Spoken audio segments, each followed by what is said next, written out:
జనసేన అధినేత ఉప ముఖ్యమంత్రి పవన్ కళ్యాణ్ తమ పార్టీ నాయకుల పనితీరుపై తీవ్ర అసంతృప్తి వ్యక్తం చేశారు. ప్రతి అంశంపైన తానే స్పందించాల్సి వస్తుంటే ఎమ్మెల్యేలుగా మంత్రులుగా మీరెందుకు ఉన్నట్టని మందలించారు. మంగళగిరిలోని సీకే కన్వెన్షన్లో జరిగిన జనసేన కార్యవర్గ సమావేశంలో ఆయన పార్టీ నాయకులకు కీలక దిశానిర్దేశం చేశారు. ప్రస్తుతం చర్చనీయాంశంగా మారిన తిరుపతి లడ్డూ కల్తీ వ్యవహారంపై వైసీపీ చేస్తున్నటువంటి తప్పుడు ప్రచారాన్ని ఎందుకు బలంగా తిప్పికొట్టడం లేదని పవన్ ప్రశ్నించారు.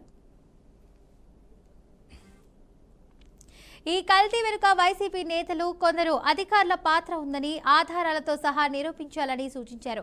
వైసీపీ నేతలు చేసే ప్రేరేపిత వ్యాఖ్యలకు బెదిరింపులకు లొంగవద్దని హెచ్చరించారు.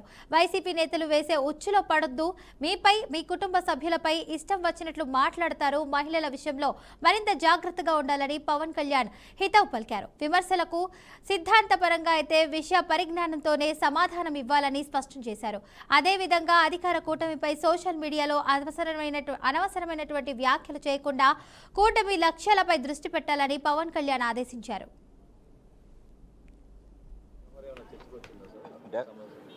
అనేక అంశాలు చర్చకు వచ్చినాయి. అందులో భాగంగా మన రైల్వే కోడూరు శాసనసభ్యులు ఆయన ప్రవర్తన గురించి తగిన సమాచారం ఏ విధంగా మానకొచ్చిందో దాని వరకు మేము డిస్కస్ చేసాం. వ్యక్తిగత విషయాలు ఎప్పుడు కూడా పార్టీ పైన రుద్దకుండా పార్టీకి చెడ్డ పేరు రాకుండా చూసుకోవాల్సిన బాధ్యత ప్రతి వ్యక్తికి ఉంటుంది. ఇది ప్రతి ఒక్కరు కూడా పార్టీలో ఎన్నికబడ్డ ప్రజాప్రతినిధులు చాలా జాగ్రత్తగా వ్యవహరించాల్సిన ఒక ఆలోచన ప్రజల్లోకి తీసుకొచ్చే విధంగా మనం నిలబడాలి. కాబట్టి వ్యక్తిగత విషయాలు అది వాళ్ళు వ్యక్తిగతంగా వాళ్ళు సాల్వ్ చేసుకోవాలి.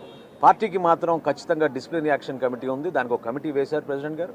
వాళ్ళు రేపటి రోజున రైల్వే కోడూరులో పర్యటించి స్థానికంగా అక్కడ జరిగిన ఈ విషయం గురించి సమాచారం తీసుకుంటారు. శ్రీధర్ గారిని కూడా ఆ కమిటీ ముందు హాజరవ్వమని చెప్పడం జరిగింది. ఆ సమాచారం బేస్ చేసుకుని ఫర్దర్గా వాళ్ళు ప్రెసిడెంట్ గారికి రిపోర్ట్ ఇచ్చిన తర్వాత మేము మరొకసారి మీకు అనేక అంశాలు చర్చకు వచ్చినాయి. అందులో భాగంగా మన రైల్వే కోడూరు శాసనసభ్యులు ఆయన ప్రవర్తన గురించి తగిన సమాచారం ఏ విధంగా మానకొచ్చిందో దాని వరకు మేము డిస్కస్ చేసాం. వ్యక్తిగత విషయాలు ఎప్పుడు కూడా పార్టీ పైన రుద్దకుండా పార్టీకి చెడ్డ పేరు రాకుండా చూసుకోవాల్సిన బాధ్యత ప్రతి వ్యక్తికి ఉంటుంది. ఇది